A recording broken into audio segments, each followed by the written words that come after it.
Sorry I'm late. My phone ran out of battery. I wanted to call.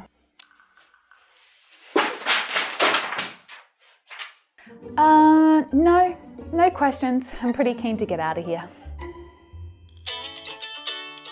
Oh, this is really important. I just take this. Do you mind? Hello?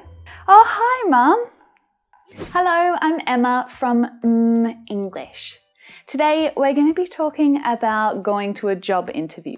Now, if you've ever done this before, I want you to think of one word that describes the experience. An adjective, just one that summarizes the experience of going to an interview. Or maybe you can share an emoji that summarizes the experience. The interview is just like a conversation, but there's the added pressure of being professional, saying all of the things that your future employer wants to hear, and of course, doing all of this while being true to yourself and authentic. So doing all of this is stressful enough in your own native language, but doing it in your second language must take things to a whole new level. But the tips that I'm sharing today are really relevant to anyone who's preparing for a job or for an interview. Now, of course, planning and practice helps you to prepare for an interview. It's excellent to have an idea of what you're going to say. But in an interview, there are also plenty of things to steer clear of, right? There are plenty of things that you definitely shouldn't say or do. Today, we're going to talk about 3 of the worst things that you can possibly say or do when you go to an English interview. We're going to talk a little bit about your interview strategy and practice some phrases that you can use to make a really good impression. Last call, everyone. This is an important announcement from our good friends at Lingoda, who want you to know that due to high demand, the deadline to register for the upcoming language marathon has been extended to the 19th of September, which is next week. So the Lingoda Marathon is your chance to speak English or German or Spanish or French more fluently in just 3 months. Plus, if you finish the marathon, you can earn up to 100% of your money back. So what is the marathon? What's it like? And is it worth it? Well, if you're a regular viewer here at mmmEnglish, you'll know that I took part in the marathon back in May, and it was one of the best things that I ever did. With my hectic schedule, the main benefit for me was committing to taking a Spanish class every single day. And of course, the motivation to keep showing up for those classes, because I won't lie to you, the marathon is tough. In fact, the hardest part of the marathon was that it really forced me to be organized. Much more organized than I usually am, because you have to book your classes in advance. You can't just show up on the day and at whatever time you feel like. If you've looked into the marathon before, you'll know that they have small group class sizes, maximum of 5 students per class, and qualified native teachers who are really friendly and with you every step of the way. What you may not know is that the entry rules have changed a little. Now you can get full details on how the marathon works, what it costs, by clicking on the link in the description below. And if you make sure you use this code here when you register, you'll be supporting mmmEnglish, and you'll also get a €10 discount on your deposit too. So, good luck.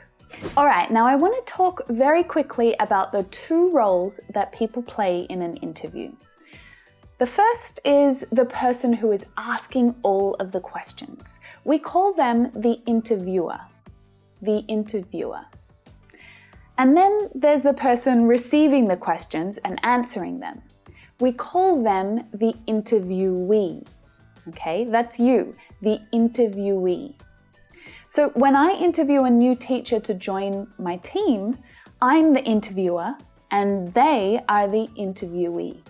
So you'll hear me use these words throughout the lesson. So just remember which one's which, okay?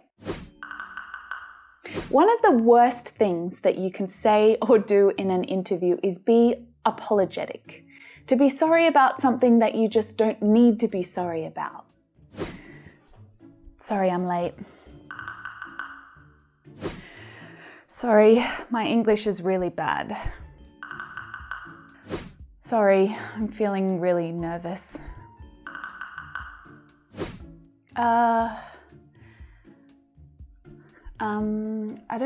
I don't know. Sorry. And although being sorry is polite in many other circumstances, and being vulnerable and honest about your feelings is also important sometimes, and even though the interviewer may understand, in English, using the word sorry changes the tone of a conversation, and especially in the context of an interview. It just adds a negative perspective to things that you're talking about, and it makes you look bad, or worse than you need to. So in an interview, any kind of apology really makes you seem unsure of yourself, flustered. It can even make the interviewer feel a little uncomfortable. Sorry, I think I forgot to brush my teeth this morning. The interview should be a positive experience for everyone, for you and for them. So you may not realize it, but in English, you can be late or you can be nervous without apologizing for it. So I want to show you some alternative expressions to try. Thank you so much for your patience. I made it. My English tends to get a little shaky during interviews, so I might ask you to repeat every now and again if that's okay. Well, I'm excited about this interview. What should we talk about? To be honest, I don't know the answer right now. I need a little bit more time to think about it.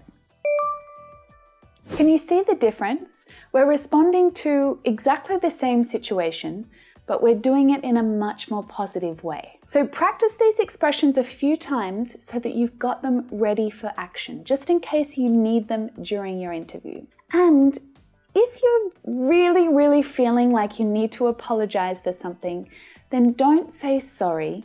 Use my apologies instead. It's just a little more formal and a little more appropriate for an interview. Now, the second worst thing that you can do during an interview is to make yourself the most important thing in the room, especially when the interviewer is trying to understand why you want the job.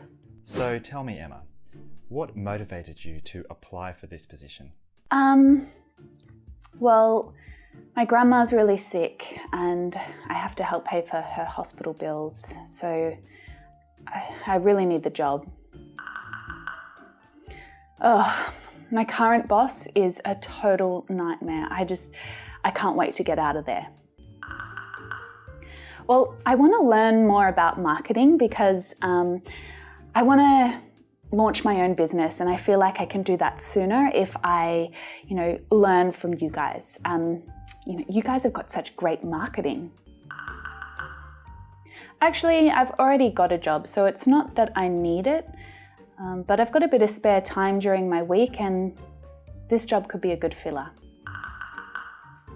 Now, maybe you do need the cash. Maybe you are really desperate to learn a particular skill. Maybe this would be the perfect job to fit your schedule.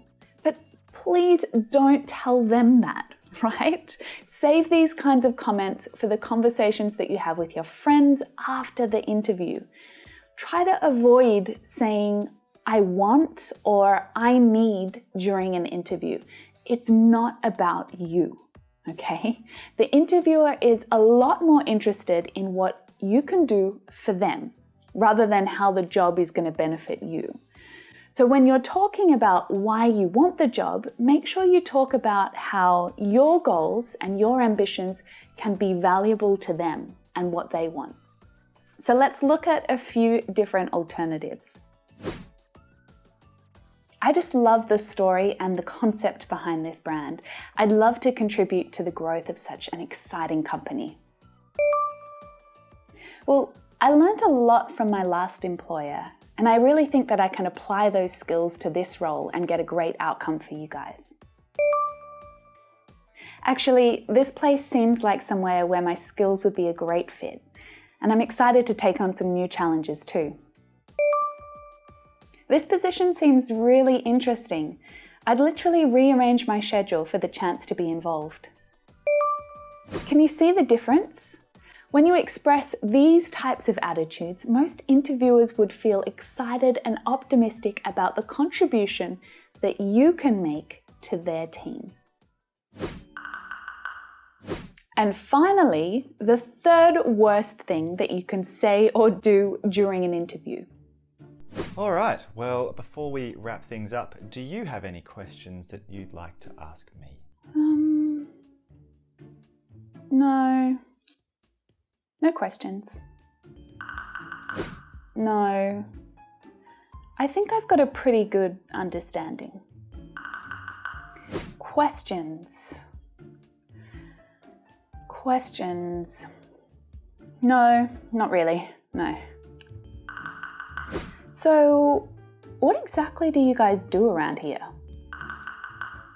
Never ever go into an interview without at least 1 or 2 great questions prepared so that you can ask them to the interviewer yourself.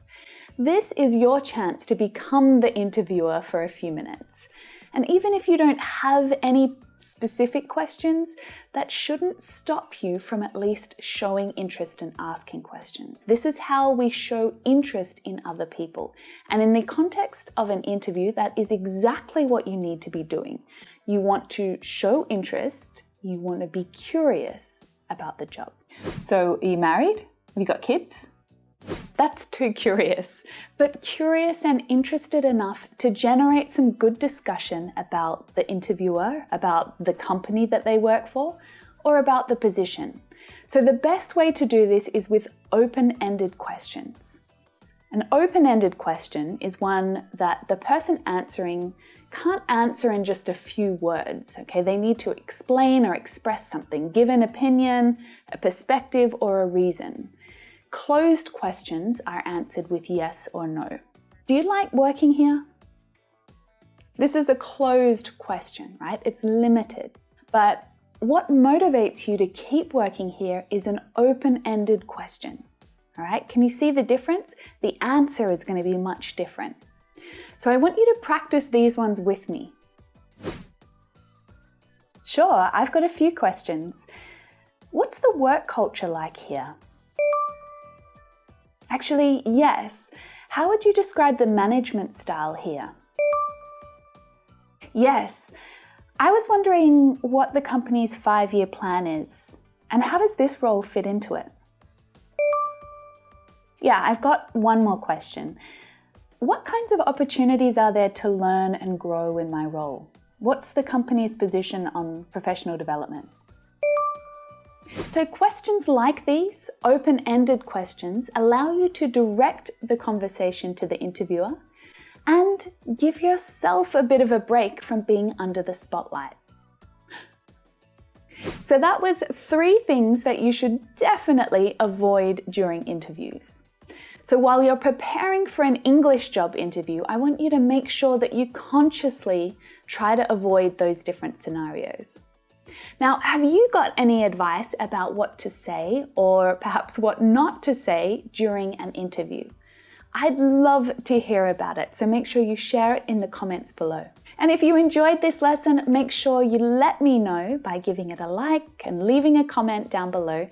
I'm thinking about making some more videos to help you perform better at interviews, so if you like the sound of that, then let me know. But in the meantime, you can jump right into another professional English lesson right there. I'll see you in there.